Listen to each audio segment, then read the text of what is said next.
우리는 신앙생활에 기본적으로 뭘 얘기합니까? 은혜라는 걸 얘기해요. 우리는 은혜를 입었다. 하나님의 은혜로 산다라는 이야기를 너무나도 자주 많이 이야기합니다. 그렇기 때문에 우리는 어떻게 살아야 될까요? 하나님의 은혜 가운데에 감사하면서 살 수 있어야 돼요. 사실 우리가 하나님의 그 주신 은혜에 대해서 갚을 능력이 되지 않습니다. 그래서 하나님께서 우리에게 요청하시는 것은 갚으라고 얘기하지 않아요. 하나님은 우리한테 값없이 은혜를 주시거든요. 그 하나님께 우리가 해야 되는 건 뭐예요? 최소한 뭘 해야 돼요? 표현이 필요하다는 거예요. 표현. 감사가 필요하다는 거예요. 내가 하나님의 은혜를 입었다고 확신이 되면 뭘 하는 거예요? 그걸 표현하는 거예요. 그게 믿음 생활이에요. 자, 오늘 본문 말씀을 볼게요. 오늘 본문 말씀에 보니까 이 나병 환자 10명이 등장을 합니다. 이 나병 걸린 사람들이 있었던 거죠. 예수님이 지나가는 그 길에 나병에 걸린 사람 10명이 있었는데 이 사람들이 예수님을 향해서 소리를 칩니다. 선생님, 우리를 불쌍히 여겨주소서. 제가 지금 소리를 안 질렀지만 말씀 가운데는 매우 크게 소리를 질렀다고 되어 있어요. 주님은 이렇게 말한 거예요. 가서 제사장들한테 너희 몸을 확인시켜라. 뭔 말이에요? 너희 몸이 나을 것이다 라는 거예요. 가서 니네 몸을 제사장 가운데 보여줘라. 그리고 14절 하반절에 보면요, 그들이 가다가 깨끗함을 받았다 라고 기록합니다. 예수님께서 능력을 행하여 주셔서 그들의 몸이 깨끗함을 얻게 됩니다. 근데 문제는 그 다음에 일어나요. 오늘의 말씀의 핵심은 예수님께서 그들의 병을 고쳐주신 게 핵심이 아니에요. 그 다음 사건을 분명하게 조명하고 있다는 것이죠. 자, 말씀을 보는데 뭐가 되어 있냐면 10명이 갔어요. 10명이 이제 제사장에게 가는 도중에 깨끗함을 얻었습니다. 그런데 15절의 말씀에 보니까 딱 한 사람만이 예수님께로 찾아왔어요. 단 한 사람만이 예수님께 찾아와서 발 아래 엎드립니다. 10명 모두 다 내가 능력을 행하여서 깨끗함을 얻었는데 어째 너 혼자 왔고 나머지 9명은 어디 있느냐라고 물어보십니다. 예수님은 오늘 말씀 가운데서 이 사마리아인을 뭐라고 표현하시냐면 이방인이라고 표현하세요.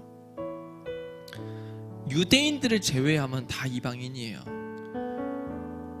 여러분, 이거 굉장히 심각한 문제예요. 제가 지금 왜 그러냐면 이거 잘 들으셔야 돼요. 유대인이라는 존재가 어떤 존재인지 여러분 인지를 하셔야 돼요. 유대인이라고 하는 존재는 당시 하나님의 선택받은 백성이에요. 사마리아인은 당시에 유대인들에게 천대받고 이방인과 동급으로 취급받으면서 밀어냈던 사람들입니다. 다시 말하면 하나님의 말씀을 제대로 지키지 않아서 이 이스라엘 공동체 가운데서 쫓겨난 사람들이란 말이에요. 근데 정작 유대인 9명은 병의 고침을 받았음에도 불구하고 주님께 안 돌아왔고요.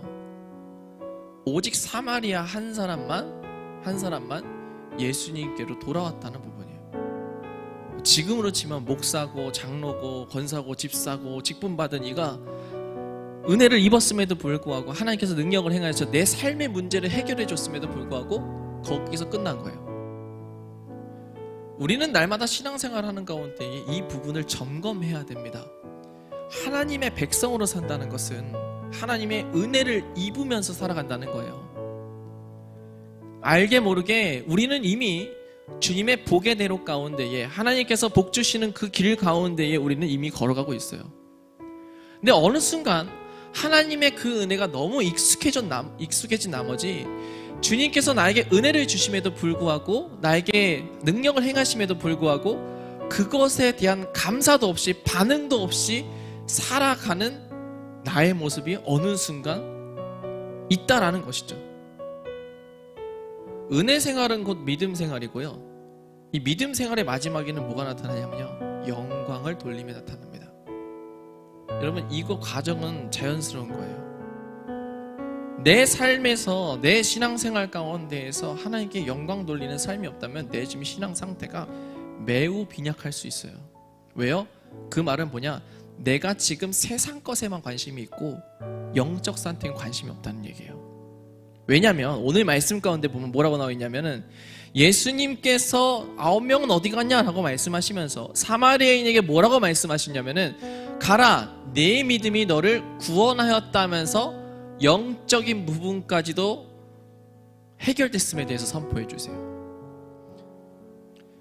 내가 영광을 돌려드리든 안 돌려드리든 하나님의 영광은 세상 가운데 계속 드러나게 되어 있어요. 내가 영광을 돌리지 않는 것은 무슨 행위냐? 그 하나님의 영광을 무시하는 거예요. 여러분, 주님께 영광 올려드리는 복된 청년들 되시기를 주님의 이름으로 축복합니다. 우리는 본래 은혜를 받을 수 없는 죄인이에요. 하나님께서 우리를 사랑하여 주셔서 독생자 예수를 이 땅 가운데 보내주셨습니다. 여러분들이 그 부분에 대해서 마음 가운데에 그 감사함이 넘쳤으면 좋겠어요. 그리고 어떻게 해요? 내가 주님께 영광 올려드리는 삶, 거기까지 연결되어 완성됩니다.